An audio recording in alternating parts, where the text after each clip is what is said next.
Hey everybody, welcome and welcome back to my channel. And today is going to be the first part of a 3-part series I'm going to have here on my channel called I Fed Into the Hype. Now I might do this with other products or whatever, but this is going to be my trial period and see how it goes.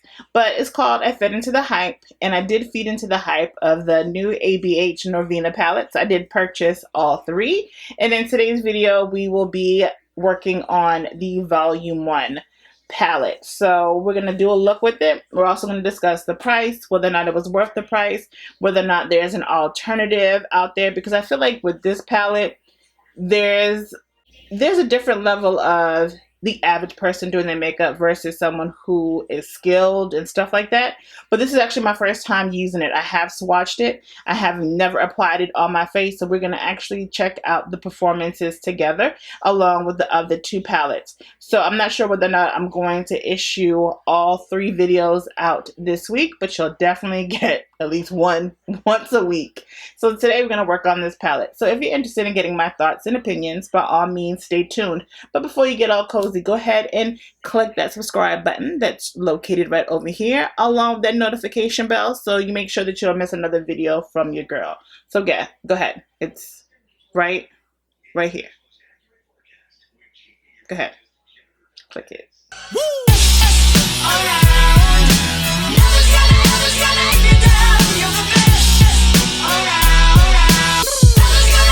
So I did invest in all 3 of the Norvina palettes, and this is why. One, because I thought it was pretty. They're all pretty, and I really don't have no other explanation to that. Did I need it? Absolutely not. Do I feel like it's meant for everybody to grab? No. But, and it's not because it was from beauty influencers who were pushing it out or whatever, because truth be told, the people that I watch have yet to do a video on these palettes. So I saw pictures on Instagram and I'm like, oh, they're really pretty. Now, according to the website, I actually purchased this one from the Anastasia Beverly Hills website itself.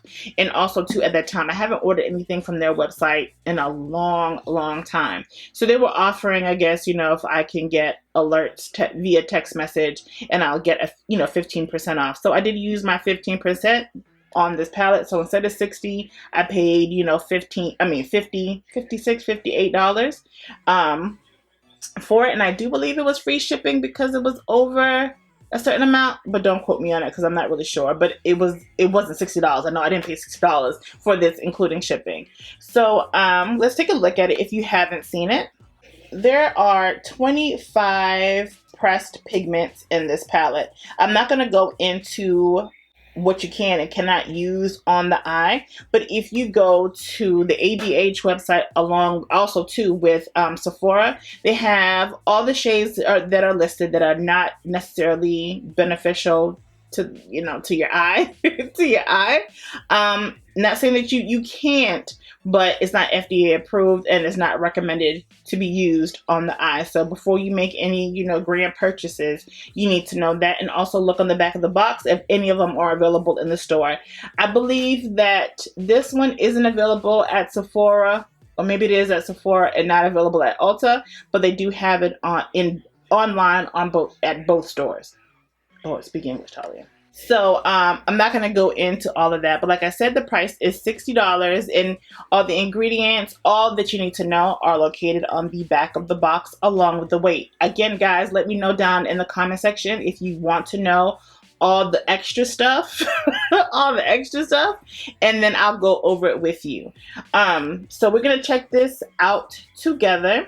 So yeah, I don't know what else is. I'm not going to do any swatches because I did swatch a little bit, and they do stain. Some, like the reds and the plums or whatever, they do stain. But that's not like it's uncommon when it comes down to red, pinks, purple eyeshadows. Okay, so let's get into the look. So I'm going to prime my face with the Becca Ever Matte primer. I actually wanted to use another primer other than this. I wouldn't waste it. So for the first eyeshadow base, I'm going to use the Morphe Eyelid Primer. This is not a primer that it's not bad. I said it in my last video as if it was a bad one. It's not bad at all, truth be told. I'm just so used to using my Black Radiance primer that I believe it is truly discontinued because I can't find it in stores. I actually went on the Black Radiance website. It's not there either. I'm like, golly, can't fall in love with nothing because if you let it too long, they'll get rid of it. And today I'm going to try 2 new brow products because I am in desperate need of finding the perfect brow product. My favorite brow pomade was the Beauty Bakery Brownies, and they no longer sell that either. Again, you fall in love with something, they get rid of it. So today I'm going to try the, what's this? The ColourPop Brow Boss in Soft Black, the pencil. I haven't used the pencil in Lord knows how long. And the LA Girl Pomade. I got it in dark brown, which doesn't look like dark brown, and soft black. So I'm going to play with all 3 of these and let's see how they work. So I'm going to cut on my mirror. Y'all know this can get a little bright. It's so odd. I haven't used a pencil in Lord knows how long. And this is in the shade soft black too, and it doesn't even look black. At least I don't think it does. And I was going to go on to Crayon Case, buy their brow pomade, but it didn't even look appealing for me to even buy. Oh, that's not bad. That's a nice natural brow. Okay, that doesn't look bad at all. Let me just see really quick what the pomade is going to do. I did dip my brush in here because we've discussed I have zero self-control when it comes down to checking things out. I haven't tried them on my brows. I just kind of swiped it on my arm just to see, or on my hand rather. So this is dark brown and this is soft black. Yeah, okay. I just want to see if I can just sharpen them a little bit. I'm going to go in with the soft black only because I probably would have mixed the two, but I just want to see because I already did the pencil just towards the tail of my brow.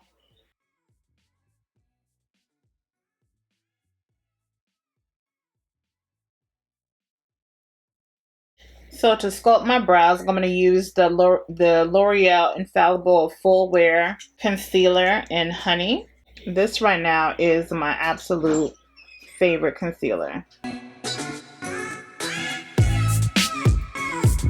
And to sculpt the top part of my brow, I'm going to use the Makeup Revolution Conceal and Define Full Coverage Foundation in F14. I really forgot how good this Makeup Revolution Conceal and Define Full Coverage Foundation was. And again, I can't stress it enough, when you are sculpting out your brows, it is best that you find a concealer to highlight your brow bone, and then when you're trying to sculpt up the top part of your brow, to pick out the foundation that matches your skin tone. You don't need a halo eye, period. It's over and done with. Do something else. So when I bought the Norvina Vol.1 palette, it did come with the eyeshadow primer, and it is pretty thick. I did put a little too much here, but yeah, not too bad in comparison to the P. Louise. I feel like they're what as far as application and blendability. I actually like this a tad bit better, but anywho, so the first shade that I went in with is E5. It's that, cranberry color, beautiful in pigmentation. The blendability was phenomenal. Didn't have any issues with the blend, and as you can see, the pigment is fire.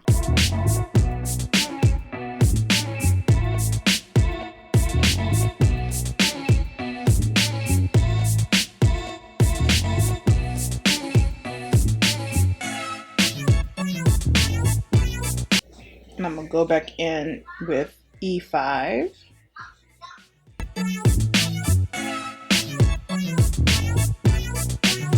We're going to go in with E4. This is bright orange. Can you guys see it? Well, that's more of a red.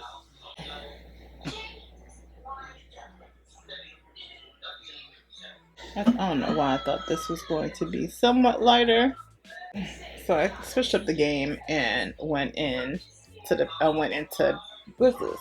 B5, because I just didn't like how it was looking.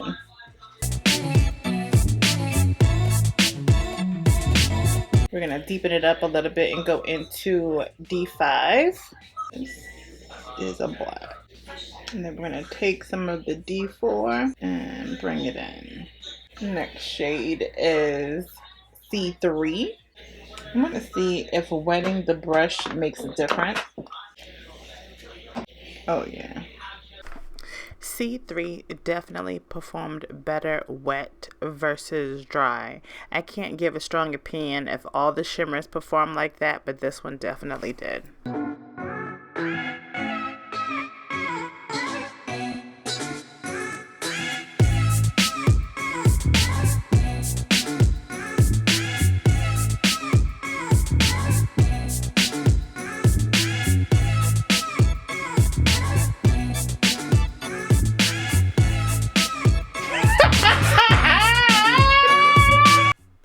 And I'm using my L'Oreal Infallible Full Wear Concealer in Honey for my highlighter concealer shade.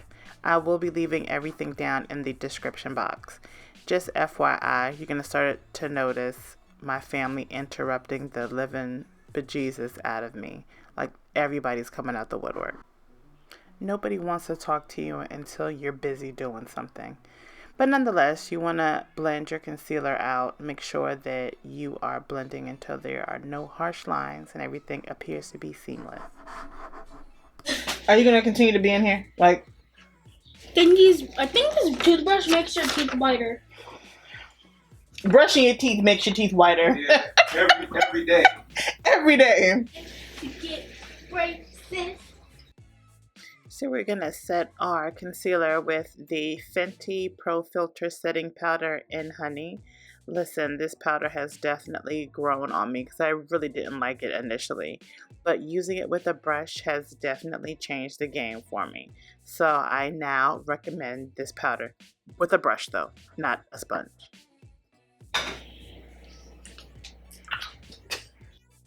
Now we're going to set our face with the Lancome something long wear powder in Deep. And I've been loving that powder. I highly recommend it if you have yet to try it. And to do my bronzer and my contour, I'm using my Sephora Pro Face Palette in Deep.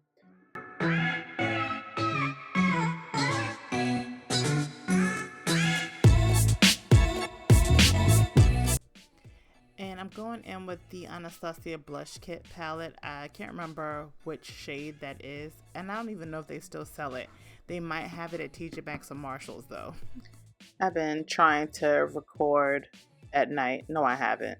I talk about it, but I just can't. The sunlight is definitely killing the vibe.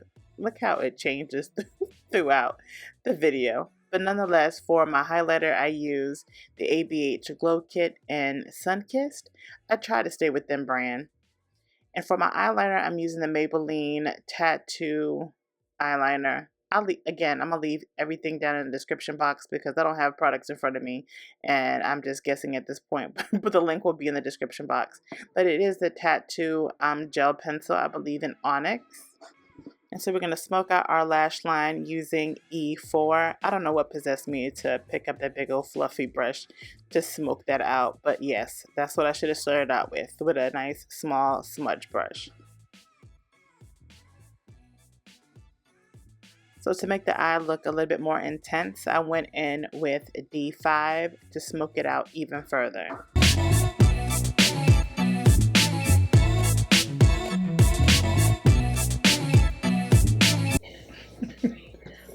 Window. And so we're going to take a little bit of that D5 and create a small wing liner. And let's not forget to contour our nose. I don't like contour my nose all the way down because one is not necessary for me. I just like to just enhance just the bridge of my nose. This is not necessary. And now we're going to take B3 to highlight the inner corners of our eyes. It's a pretty color, but I'm starting to notice a theme that I tend to go with that I didn't realize I was doing, like somewhat of the same color schemes and pop of inner corner color. I found these Miss 3D or 25mm lashes at the beauty supply store. And for my lips, I'm going in with Colored Rain's Vixen Diaries and Sorbet. I always use a darker shade of a liquid lipstick to line my lips versus using an actual lip liner. Well, at least when I'm using liquid lipstick.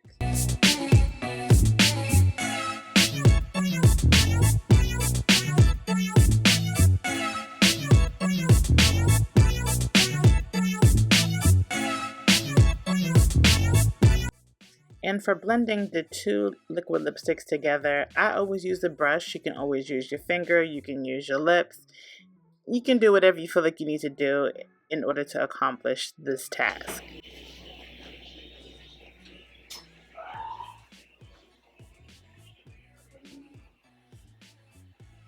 Pretty.